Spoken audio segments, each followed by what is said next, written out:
Sir നമസ്കാരം. നമസ്കാരം. കേരളം മറ്റൊരു ഉപതെരഞ്ഞെടുപ്പിലേക്ക് പോകുന്ന ഒരു സ്ഥിതിയാണ് ഇപ്പം നമ്മൾ കാണുന്നത്. നിലമ്പൂരിലാണ് ഉടനെ ഒരു ഉപതെരഞ്ഞെടുപ്പ് വരാൻ പോകുന്നത്. അപ്പോൾ നിലമ്പൂരിലെ ഉപതെരഞ്ഞെടുപ്പിൽ UDF ആയാലും LDF ആയാലും ഇനി NDA ആയാലും എന്തൊക്കെ പറഞ്ഞുകൊണ്ടായിരിക്കും പ്രധാന സംഭവങ്ങളായിരിക്കും ഉയർത്തി കാണിക്കാൻ സാധ്യതയുള്ളത്? നിലമ്പൂരിൽ മെയ് മാസത്തിൽ ഉപതെരഞ്ഞെടുപ്പ് നടക്കുമെന്നാണ് അറിയാൻ കഴിയുന്നത്. അതെ. നിലമ്പൂർ ഉപതെരഞ്ഞെടുപ്പ് 2026 നടക്കാൻ പോകുന്ന പൊതു തെരഞ്ഞെടുപ്പിന്റെ സെമി ഫൈനൽ എന്നാണ് വിലയിരുത്തപ്പെടുന്നത്. UDFനെ സംബന്ധിച്ച് ഇടതുമുന്നണിയിൽ നിന്ന് ഒരു സിറ്റിംഗ് സീറ്റ് പിടിച്ചെടുക്കുവാനുള്ള അവസാന അവസരമായിരിക്കും. CPMനെ സംബന്ധിച്ച് മണ്ഡലം നിലനിർത്തേണ്ടത് അഭിമാന വിഷയമാണ്. സ്വാഭാവികമായും PV അൻവർ രാജിവെച്ച MLA PV അൻവർ ഫാക്ടർ അതിൻ്റെ ഒരു മാറ്റുരയ്ക്കൽ കൂടിയായിരിക്കും നിലമ്പൂർ ഉപതെരഞ്ഞെടുപ്പ് എന്ന് പറയുന്നത്. UDFന് വലിയൊരു ഭൂരിപക്ഷം ഉണ്ടായെങ്കിൽ മാത്രമേ അൻവർ എഫക്റ്റ് ഉണ്ട് എന്ന് പറയാൻ നമുക്ക് സാധിക്കുകയുള്ളൂ.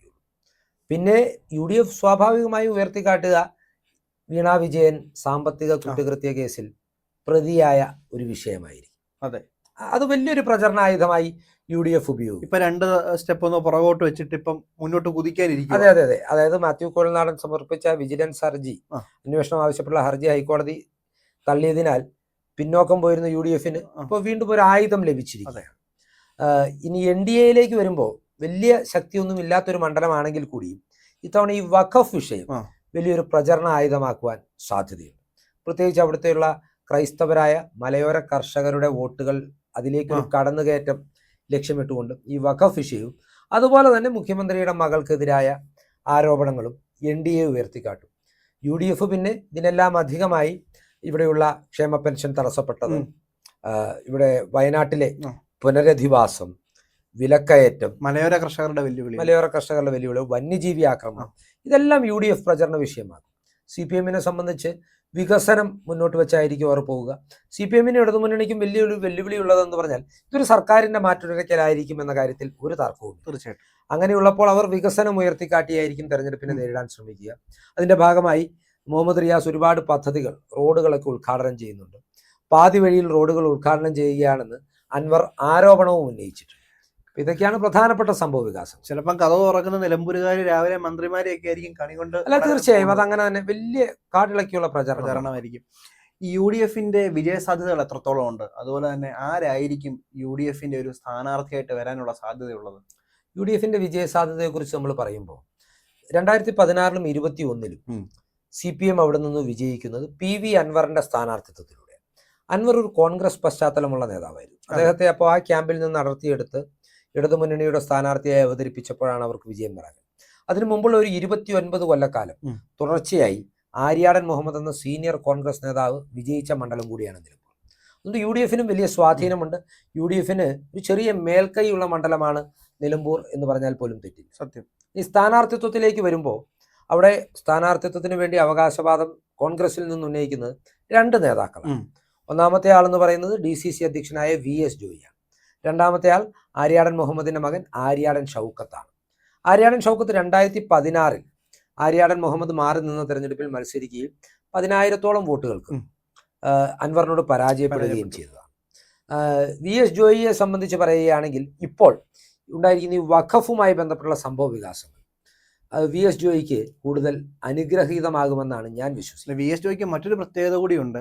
മലപ്പുറം ജില്ലയിൽ ആകെ ഒരു ക്രിസ്ത്യൻ MLA ഉണ്ടായിട്ടുള്ളൂ, അത് AK ആന്റണി ആയിരുന്നു. അതായത് VS ജോയി വന്നാൽ ഇവിടെ അതാണ് വഖഫുമായി ബന്ധപ്പെട്ട് കോൺഗ്രസിന്റെ നിലപാടിനോട് KCBC ഉൾപ്പെടെയുള്ള ക്രൈസ്തവ സംഘടനകൾ വലിയ എതിർപ്പ് പ്രകടിപ്പിച്ചിട്ടുണ്ടായിരുന്നു.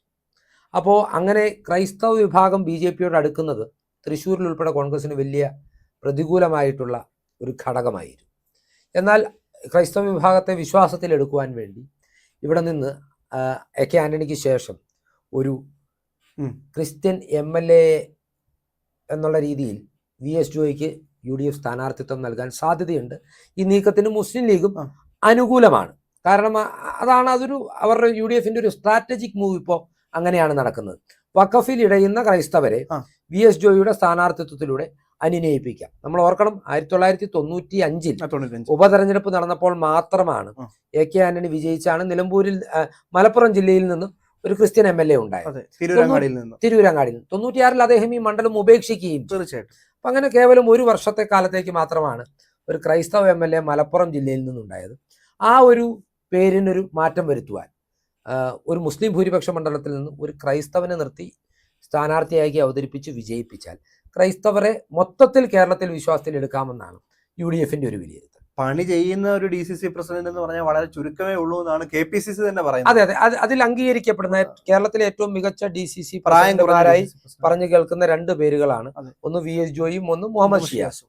ഇനി ഇടതുമുന്നണിയിലേക്ക് വരുമ്പോൾ, അവരുടെ സ്ഥാനാർത്ഥിത്വത്തിലേക്ക് വരുമ്പോൾ അവർക്ക് വലിയ സ്ഥാനാർത്ഥികളെ ഒന്നും കണ്ടെത്താൻ സാധിച്ചിട്ടില്ല.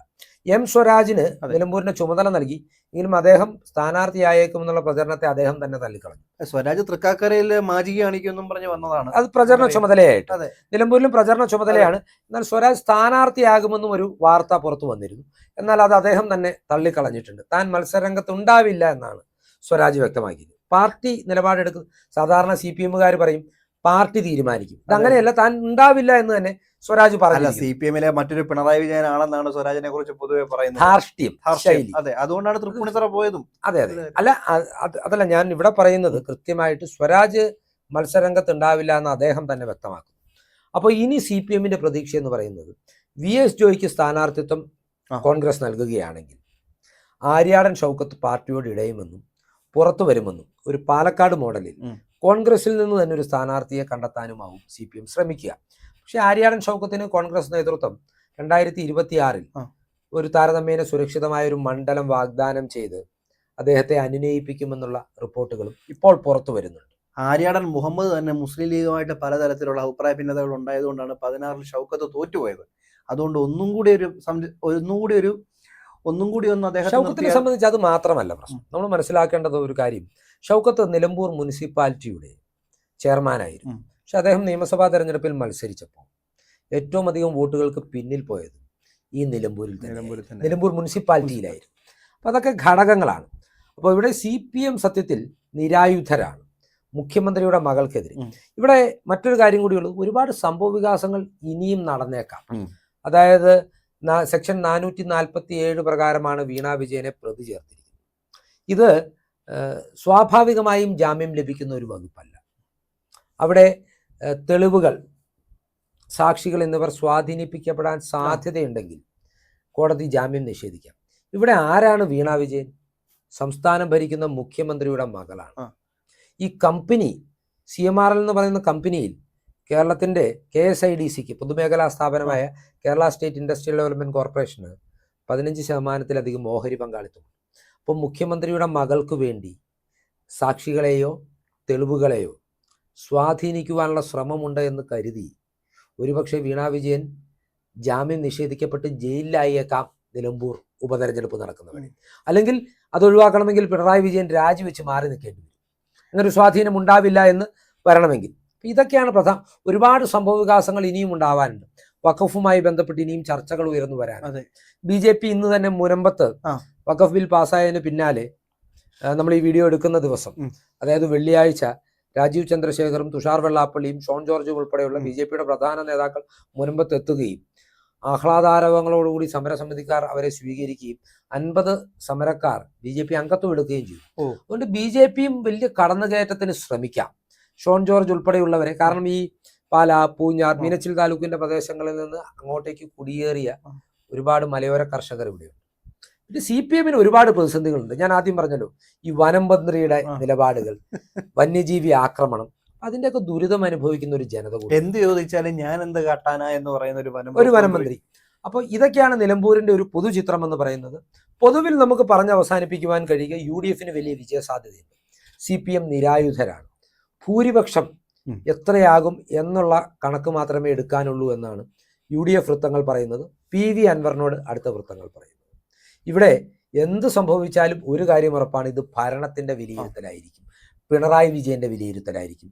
ഒരുപക്ഷെ നിലമ്പൂരിൽ ഒരു കനത്ത പരാജയം CPM-ൽ പോലും പിണറായി യുഗം അവസാനിപ്പിച്ചേക്കാം. ഒരു ഇലക്ഷന് മുമ്പ് ചിലപ്പം വീണ വിജയന്റെ ഒരു അറസ്റ്റിലോട്ടൊക്കെ പോകാനുള്ള. അതുകൊണ്ടാണ് ഞാൻ പറഞ്ഞത്, നിലമ്പൂരിൽ കനത്ത പരാജയം ഉണ്ടായാൽ ഒരുപക്ഷെ CPM-ലും കേരള രാഷ്ട്രീയത്തിലും പിണറായി യുഗം അവസാനിച്ചേക്കാമെന്ന് പറഞ്ഞുകൊണ്ട് നമുക്ക് ഈ വീഡിയോ അവസാനിപ്പിക്കാമെന്ന് തോന്നുന്നു. എന്നാലും നിലമ്പൂർ ഇലക്ഷനോടുകൂടി CPM-ന്റെ മൊത്തത്തിൽ അന്ത്യകൂദാശയും അന്ത്യചുംബനം നടക്കുമെന്ന് നമുക്കറിയാം.